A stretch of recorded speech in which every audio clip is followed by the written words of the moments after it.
ओम नमः शिवाय। जय श्री कृष्ण। ज्येष्ठ मास शुक्ल पक्ष की निर्जला एकादशी का महात्म्य। युधिष्ठिर ने कहा, जनार्दन, अपरा का सारा महात्म्य मैंने सुन लिया। अब ज्येष्ठ के शुक्ल पक्ष में जो एकादशी हो उसका वर्णन कीजिए। भगवान श्री कृष्ण बोले, राजन, इसका वर्णन परम धर्मात्मा सत्यवती नंदन व्यास जी करेंगे, क्योंकि ये संपूर्ण शास्त्रों के तत्वज्ञ और वेद वेदांगों के परंगत विद्वान हैं। तब वेद व्यास जी कहने लगे, दोनों ही पक्षों की एकादशियों को भोजन न करें। द्वादशी को स्नान आदि से पवित्र हो, फूलों से भगवान केशव की पूजा करके नित्य कर्म समाप्त होने के पश्चात पहले ब्राह्मणों को भोजन देकर अंत में स्वयं भोजन करें। राजन, जनना शौच और मरना शौच में भी एकादशी को भोजन नहीं करना चाहिए। यह सुनकर भीमसेन बोले, परम बुद्धिमान पितामह, मेरी उत्तम बात सुनिए। राजा युधिष्ठिर, माता कुंती, द्रौपदी, अर्जुन, नकुल और सहदेव ये एकादशी को कभी भोजन नहीं करते तथा मुझसे भी हमेशा यही कहते हैं कि भीमसेन, तुम भी एकादशी को ना खाया करो। किंतु मैं इन लोगों से यही कह दिया करता हूँ कि मुझसे भूख नहीं सही जाएगी।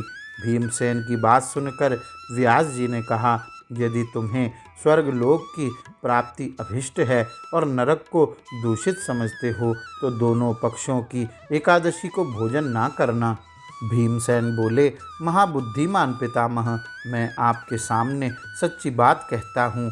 एक बार भोजन करके भी मुझसे व्रत नहीं किया जा सकता, फिर उपवास करके तो मैं रह ही कैसे सकता हूँ। मेरे उदर में व्रक नामक अग्नि सदा प्रज्वलित रहती है, अतः जब मैं बहुत अधिक खाता हूँ तभी यह शांत होती है। इसलिए महामुने, मैं वर्ष भर में केवल एक ही उपवास कर सकता हूँ, जिससे स्वर्ग की प्राप्ति सुलभ हो तथा जिसके करने से मैं कल्याण का भागी हो सकूँ। ऐसा कोई एक व्रत निश्चय करके बताइए, मैं उसका यथोचित रूप से पालन करूँगा। व्यास जी ने कहा, भीम, ज्येष्ठ मास में सूर्य वृष राशि पर हो या मिथुन राशि पर शुक्ल पक्ष में जो एकादशी हो उसका यत्न पूर्वक निर्जल व्रत करो। केवल कुल्ला या आचमन करने के लिए मुख में जल डाल सकते हो, उसको छोड़कर और किसी प्रकार का जल विद्वान पुरुष मुख में ना डाले, अन्यथा व्रत भंग हो जाता है। एकादशी को सूर्य उदय से लेकर दूसरे दिन के सूर्य उदय तक मनुष्य जल का त्याग करे तो यह व्रत पूर्ण होता है। तदंतर द्वादशी को निर्मल प्रभात काल में स्नान करके ब्राह्मणों को विधि पूर्वक जल और स्वर्ण का दान करे। इस प्रकार सब कार्य पूरा करके जितेंद्र पुरुष ब्राह्मणों के साथ भोजन करे। वर्ष भर में जितनी एकादशियां होती हैं उन सब का फल निर्जला एकादशी के सेवन से मनुष्य प्राप्त कर लेता है, इसमें तनिक भी संदेह नहीं है। शंख, चक्र और गदा धारण करने वाले भगवान केशव ने मुझसे कहा था कि यदि मानव सबको छोड़कर एकमात्र मेरी शरण में आ जाए और एकादशी को निराहार रहे तो वह सब पापों से छूट जाता है।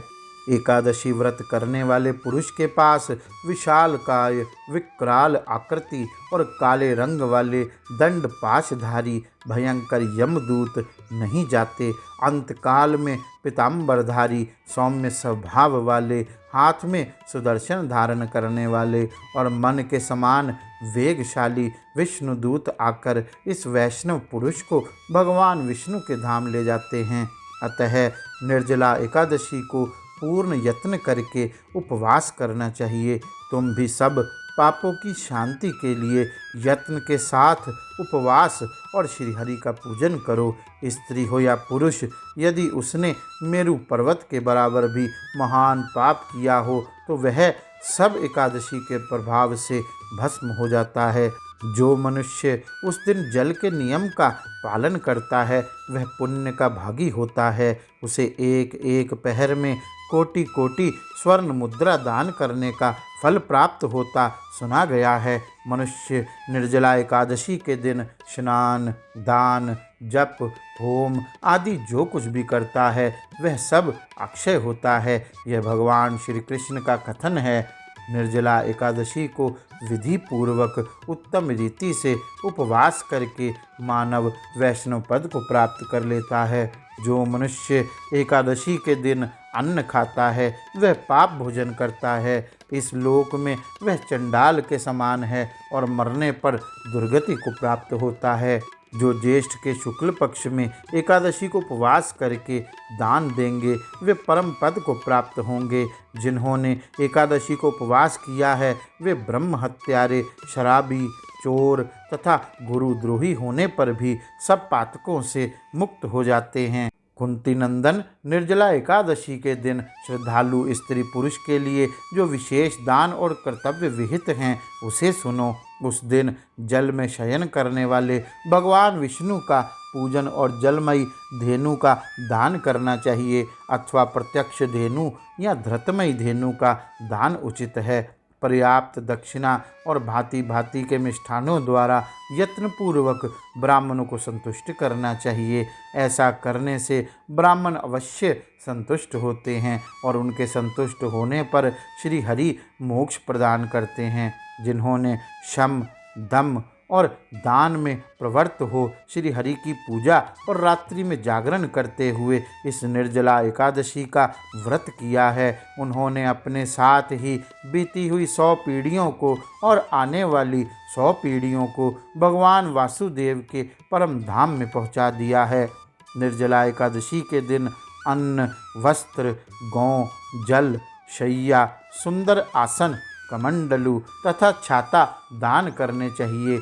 जो श्रेष्ठ एवं सुपात्र ब्राह्मण को जूता दान करता है वह सोने के विमान पर बैठकर स्वर्गलोक में प्रतिष्ठित होता है। जो इस एकादशी की महिमा को भक्तिपूर्वक सुनता तथा जो भक्तिपूर्वक उसका वर्णन करता है वे दोनों स्वर्गलोक में जाते हैं।